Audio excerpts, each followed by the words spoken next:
Selamat petang, salam sejahtera. Ini pengakuan daripada Muhyiddin Yassin yang amat ditunggu-tunggu oleh seluruh rakyat Malaysia.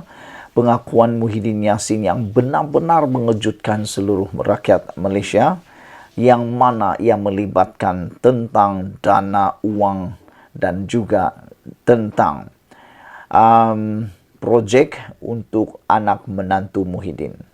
Wow, pengakuan Muhyiddin ini memang betul-betul kita tak sangka. Anwar Ibrahim pun mungkin tak sangka ini akan berlaku. Bahkan pengakuan ini betul-betul memang saya pun tak tahulah apa lagi nak cakap lah kan. Walau bagaimanapun menurut kepada pengakuan ini, ianya semua berkait rapat dengan tindakan tindakan daripada SPRM yang bakal akan menyiasat Muhyiddin Yassin berkaitan dengan beberapa hal yang berlaku, yang didakwa menyeleweng di dalam pentadbiran Muhyiddin pada waktu pemerintahan kerajaan beliau. Muhyiddin kata, satu sen pun wallahi pun tak ada, kata Muhyiddin. Pengerusi Perikatan Nasional PN Tan Sri Muhyiddin Yassin menegaskan akan mengambil tindakan sewajarnya susulan tuduhan beliau terbabit rasuah, khususnya berhubung dakwaan memberikan kontrak bernilai RM1 bilion kepada menantunya. Wah, ini kita nak ulas. Satu perkara yang kita tunggu-tunggu ialah apabila kalau benar orang itu difitnah, cepat ambil tindakan undang-undang. Ambil saman mahkamah. Samanlah orang yang yang mengaitkan Anda terhadap rasuah. Jadi tindakan Muhyiddin Yassin yang menegaskan beliau akan mengambil tindakan sewajarnya atau tindakan kesusulan tuduhan beliau terbabit rasuah, khususnya berhubung dakwaan memberikan kontrak RM1 bilion kepada menantunya, ini satu tindakan yang kita tunggu-tunggu.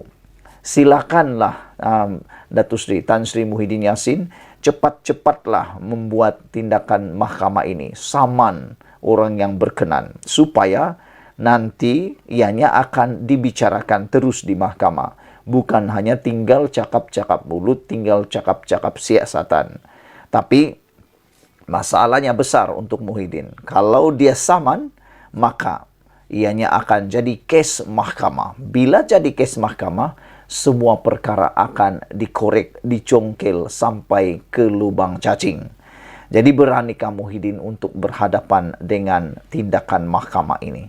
Kerana kalau sebelum ini hanya SPRM yang akan menyiasat beliau, tapi kalau dia bawa dalam kes mahkamah, ianya akan sampai kepada siasatan peguam-peguam dan juga akan didengar oleh seluruh rakyat Malaysia. Jadi secara positifnya Muhyiddin boleh membersihkan dirinya, tapi dari sudut negatifnya Muhyiddin menempuh jalan yang lebih berisiko apabila menyaman orang yang berkaitan.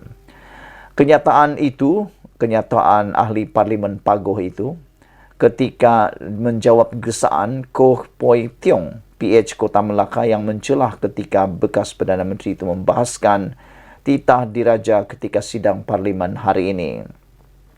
Itu adalah suatu fitnah dan pembohongan. Tak apa, kita akan ambil tindakan sewajarnya, katanya tanpa mengulas bentuk tindakan yang akan diambil. Itulah biasanya apabila ini dikatakan ianya berbentuk tindakan saman fitnah ataupun tindakan undang-undang. Tapi kembali semula persoalannya, beranikah Muhyiddin membawa kes tersebut ke mahkamah? Kerana ianya boleh dalam dua bentuk akan diterima Muhyiddin. Satu positif, satu negatif. Mana satu yang akan lebih menonjol terpulang kepada mahkamah. Terdahulu, Poi Tiong bangkit mengajukan soalan mengenai kontrak yang diberikan kepada menantu Muhyiddin. Meskipun tidak diberikan laluan oleh ahli Parlimen Pagoh itu yang sedang berucap, keadaan sedikit kecoh apabila beberapa ahli parlimen turut serta termasuk Muhammad Sani Hamzan PH Hulu Langat yang turut menggesa Muhyiddin mengambil tindakan sekiranya dakwaan rasuah itu satu pembohongan. Jadi ini saya nampak apa yang dilakukan oleh ahli-ahli parlimen kepada Muhyiddin Yassin di parlimen pada hari ini, ia ini sebenarnya satu tindakan memancing. Pancingan kepada Muhyiddin supaya Muhyiddin mengambil tindakan mahkamah. Supaya kalau tindakan mahkamah dibuat, maka tidak akan ada satupun yang akan tersembunyi lagi. Ianya akan dikorek sehabis-habisnya sehingga ke lubang cacing dan perkara tersembunyi akan diketahui oleh seluruh rakyat Malaysia. Kalau sekadar siasatan SPRM, mungkin masih ada lagi yang akan tersembunyi yang mungkin tidak akan kita ketahui sepenuhnya laporan itu. Tetapi apabila masuk dalam mahkamah, semua media akan menulis, akan melaporkan. Jadi, sanggupkah Muhyiddin melaluinya? Jadi itulah saya kata tadi, tindakan seperti Muhammad Sani Hamzan yang menggesa Muhyiddin mengambil tindakan sekiranya dakwaan rasuah itu satu pembohongan. Mungkinkah ini satu pancingan kepada Muhyiddin Yassin semata-mata?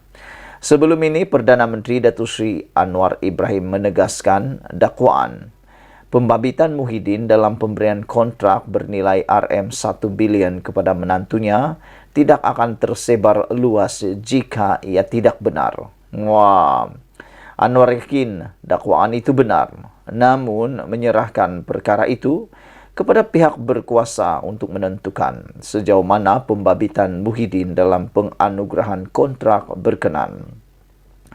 Perdana Menteri turut menegaskan perkara itu dibangkitkan pentadbirannya kerana mahu menghentikan sepenuhnya amalan pemimpin terdahulu yang menggunakan kedudukan bagi mengkayakan keluarga masing-masing.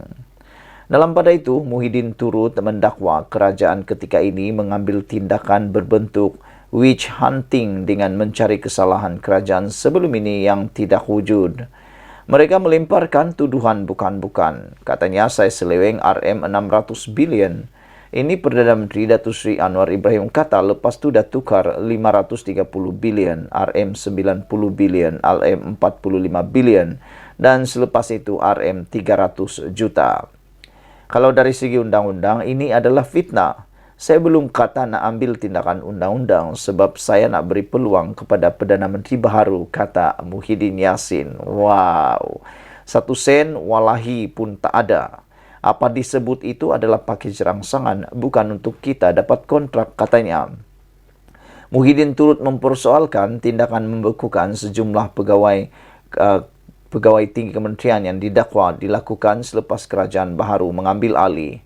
Ia selepas Datuk Seri Taqiyuddin Hassan, PN Kota Bahru mencelah dalam perbahasannya dan mendakwa beliau difahamkan kira-kira 20 ketua jabatan termasuk ketua setiausaha ketika ini dibekukan tugas.